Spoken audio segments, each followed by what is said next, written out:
আমদানি রপ্তানি ব্যবসা স্বাভাবিক ঘোজাডাঙ্গা স্থল বন্দরে কোনো রকম প্রভাব পড়ল না ভারত বাংলাদেশের ঘোজাডাঙ্গা স্থল বন্দরে অন্যদিনের মতো স্বাভাবিক আমদানি রপ্তানি ব্যবসা চলছে। নির্দিষ্ট সময়ে আমদানি রপ্তানি ব্যবসা শুরু হয়েছে।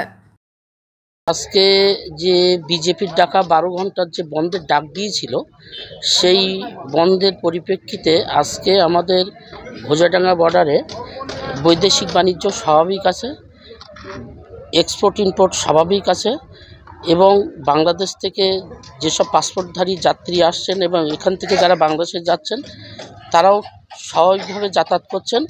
এই বন্ধের কোনো প্রভাব ঘোজাডাঙ্গা বর্ডারে পড়েনি। জয়দেব সরকার।